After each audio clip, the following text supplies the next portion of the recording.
नमस्कार, स्वागत है आपका। आपके साथ में हूं अमित गर्ग शुक्ला। शुरुआत करते हैं बड़ी खबर के साथ। और बड़ी खबर है कि बीजेपी के राष्ट्रीय अध्यक्ष जेपी नड्डा ने हरिद्वार पहुंचकर बीजेपी की विजय संकल्प यात्रा की शुरुआत की। जेपी नड्डा ने हरिद्वार के पंतदीप मैदान से यात्रा के रथों को हरी झंडी दिखाकर रवाना किया। इस दौरान मुख्यमंत्री पुष्कर सिंह धामी भी वहां पर मौजूद रहे। जेपी नड्डा ने पंतदीप मैदान से हरिद्वार के शिव मूर्ति चौक तक करीब 2 किलोमीटर लंबा रोड शो निकाला, जिसमें कई जगहों पर बीजेपी कार्यकर्ताओं और स्थानीय जनता ने नड्डा का स्वागत किया। रोड शो खत्म होने के बाद जेपी नड्डा ने लोगों को संबोधित भी किया। केंद्र और राज्य सरकार की उपलब्धियां गिनाते हुए जेपी नड्डा ने कहा कि प्रधानमंत्री नरेंद्र मोदी के नेतृत्व में देश विश्व में खास पहचान बना रहा है। रोड शो में बीजेपी प्रदेश अध्यक्ष मदन कौशिक और पूर्व केंद्रीय मंत्री डॉक्टर रमेश पोखरियाल निशंक, केंद्रीय मंत्री प्रहलाद जोशी, केंद्रीय रक्षा राज्य मंत्री अजय भट्ट समेत कई बीजेपी नेता शामिल।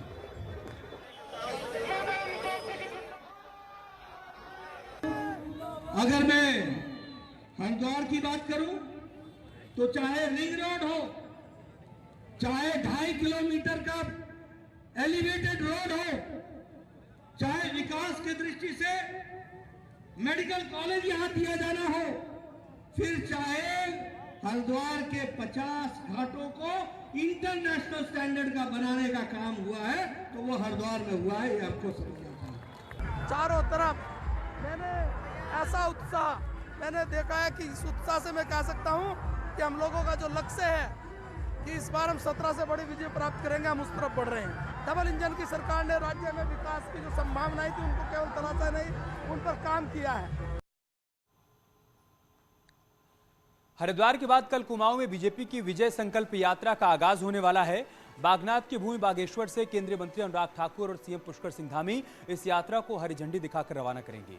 रथ पूजन मंत्री बिशन सिंह चौफाल करेंगे। इस यात्रा को लेकर बीजेपी ने तैयारियों को अंतिम रूप दिया और सीएम धामी की विधानसभा खटीमा में कुमाऊं की यात्रा का समापन होगा। कितने काम कर चुके हैं और हमने जो वादा आपसे किया था।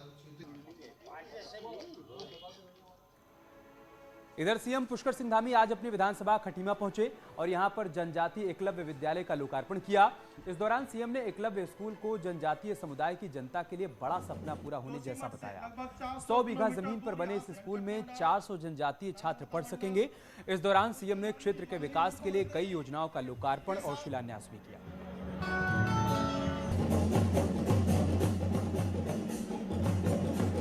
जोशीमठ से लगभग 400 किलोमीटर दूर यहाँ से। और आज मुझे बेहद खुशी है कि वो बनकर तैयार हो गया है। हमारे इस क्षेत्र के सभी बच्चों के लिए, आसपास के क्षेत्र के सभी जनजाति बच्चों के उत्थान के लिए, उनकी पढ़ाई लिखाई के लिए, उनके आगे आने के लिए और एक मैं कहूँ कि विकास की गति को आगे लाने के लिए हमारे सभी बच्चे इसमें पढ़कर इस क्षेत्र के वो आगे जाकर विभिन्न क्षेत्रों में जाकर हमारे इस पूरे क्षेत्र का नाम रोशन करेंगे। हमारा एक बड़ा सपना और एक मील का पत्थर आने वाले समय में साबित होगा। इसके अलावा खटीमा में जनजातीय समुदाय की होली का आयोजन भी हुआ और इस रंग में मुख्यमंत्री धामी भी रंगे हुए नजर आए। सीएम धामी यहां पर एकलव्य स्कूल के लोकार्पण के लिए पहुंचे थे और इस दौरान कार्यक्रम में थारू समाज में होने वाली प्रसिद्ध होली खेली गई। सीएम पुष्कर धामी खुद को रोक नहीं पाए और थारू होलियारों के साथ होली खेलने लगे। इस दौरान सीएम पुष्कर धामी ने कहा कि आज खुशी का दिन है। सीएम खुद भी जनजातीय समुदाय के रंग में रंगे हुए नजर आए।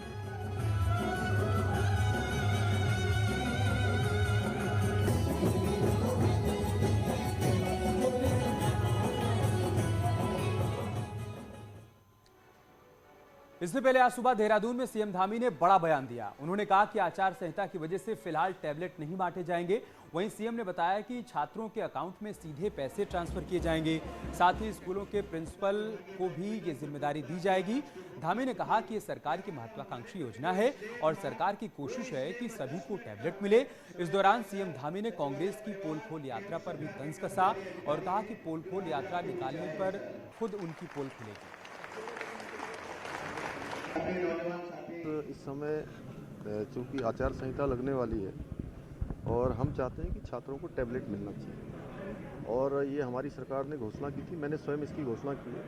इसलिए पारदर्शी तरीके से जो भी चूंकि बाजार का रेट है अपने अपने सभी के खातों में हम पैसा डालेंगे, बच्चों का खाता खुलवाएंगे और बच्चों का खाता खुलवा के एक टाइम बाउंड करके सभी बच्चे अपने स्तर से उसको हम स्कूलों में सुनिश्चित करेंगे कि शिक्षकों के स्तर पर, प्रधानाचार्य के स्तर पर कि सभी बच्चों को टैबलेट मिल जाए। हमारी पहली प्राथमिकता है टैबलेट मिलना चाहिए। उनकी पोल स्वयं खुलेगी और सभी लोग जानते हैं कि हरीश रावत जी ने जो भी काम किए हैं अपने समय में और किस प्रकार का उनके सारे ऑडियो भी लोगों ने देखे हैं, वीडियो भी देखे हैं और उनकी सरकार भी देखी। उत्तराखंड में सैनिकों को हर राजनीतिक पार्टी साथ जोड़ना चाहती है। शनिवार को जनरल बिपिन रावत को द्वारीखाल ब्लॉक में कांग्रेस की जनसभा में श्रद्धांजलि दी गई। जहां एक तरफ द्वारीखाल ब्लॉक बिल्डिंग को उनके नाम कर दिया गया, तो वहीं कांग्रेस ने बीजेपी को विकास की बात पर जमकर कोसा है।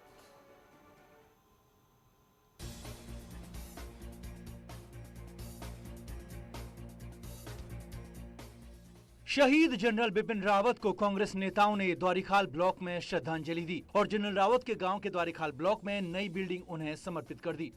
नेता विपक्ष प्रीतम सिंह ने कहा कि कांग्रेस ही सैनिकों, महिलाओं और युवाओं को सम्मान देती है और बीजेपी सम्मान से लेकर विकास के सिर्फ दावे करती है। प्रीतम सिंह ने कहा कि 2017 के बाद 2 मुख्यमंत्री देने वाले यूपी के मुख्यमंत्री के गांव और जनरल रावत के गांव वाले जिले पौड़ी में विकास कहीं भी नजर नहीं आता। इसीलिए यमकेश्वर समेत पूरे राज्य से सैनिक, महिला और युवा 2022 में बीजेपी को विदा कर देंगे।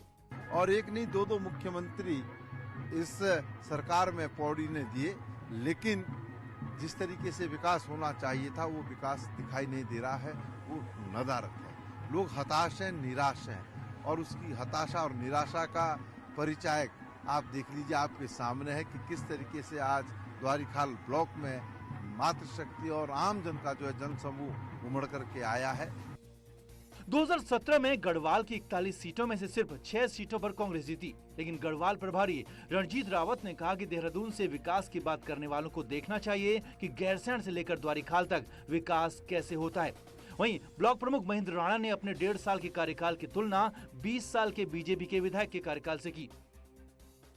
महेंद्र राणा जी ने सुंदर शानदार भवन का निर्माण किया है, ये कांग्रेस के विकास का द्योतक है। इसी तरह अगर आप गैरसैंण जाएंगे तो वहाँ का शानदार विधानसभा भवन कांग्रेस के विकास की गाथा को कहता है। लेकिन अगर आप देखेंगे जो हमारे इस समय सत्तासीन लोग हैं, भाजपा के लोग, जिन्होंने अच्छे दिनों का वादा किया था, बेरोजगारी दूर करने का वादा किया था, चौमुखी विकास का वादा किया था, वो हर मोर्चे पर फेल हैं। 20 सालों से बीजेपी ही है यहाँ, लेकिन विकास नाम की कोई चीज नहीं है। हमारा युवा बेरोजगार है, माताएं परेशान हैं, महंगाई इतनी हो गई है कि जिस तरह की, और आप भी देखेंगे विकास नाम कहीं चीज नहीं है। शनिवार को कांग्रेस ने जनरल रावत को श्रद्धांजलि देने के साथ ही यमकेश्वर के दारीखाल से 2022 की सियासत को साधा और सैनिकों, पूर्व सैनिकों, महिलाओं और युवाओं को समझाया कि कांग्रेस काम करती है, बीजेपी सिर्फ हवाई दावे। अनुपम भारद्वाज के साथ दीपांकर भट्ट, न्यूज़ 18 द्वारीखाल पौड़ी। इधर दिल्ली के डिप्टी सीएम और आम आदमी पार्टी के नेता मनीष सिसोदिया कुमाऊं के दौरे पर हैं और आज उन्होंने बागेश्वर के गरुड़ और कांडा में जनसभा को संबोधित किया। सिसोदिया ने कहा कि पहाड़ में स्कूल और स्वास्थ्य सबसे बड़ी समस्याएं हैं और इन्हीं मुद्दों पर वोट भी करें लोग। सिसोदिया ने आम आदमी पार्टी की तरफ से घोषणा की 4 गारंटियों को फिर से याद दिलाया और कहा कि उनकी सरकार आने वाले 1 लाख रोजगार के साथ बिजली पानी मुफ्त देगी।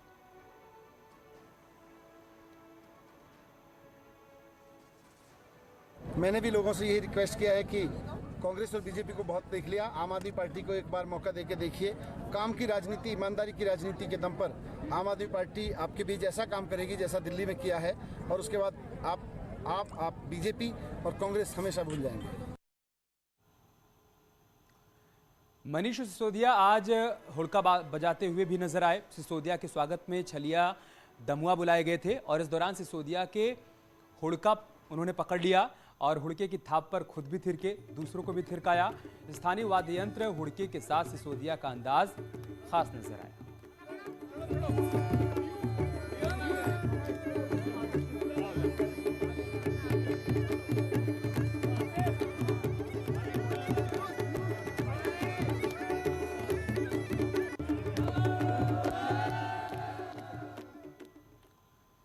आगे बढ़ते हैं। उत्तराखंड की क्षेत्रीय पार्टी उत्तराखंड क्रांति दल ने आज अपना घोषणा पत्र जारी कर दिया और आचार संहिता लगने से पहले ही पार्टी ने अपना मैनिफेस्टो जारी कर दिया, जिसमें आम आदमी पार्टी की तर्ज पर मुफ्त सुविधाओं को लेकर कई वादे किए गए।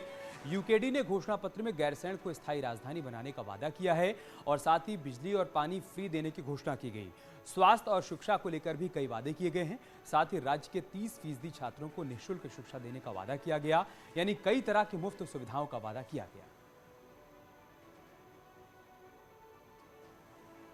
हैं उत्तराखंड राज्य की जो 21 वर्ष में भी पूरी नहीं हुई हैं, उनको हमने फोकस किया है और रोजगार को, पलायन को किस तरह से रोकेंगे, इस पर हमने फोकस किया कि उसमें हमारा दृष्टिकोण क्या है।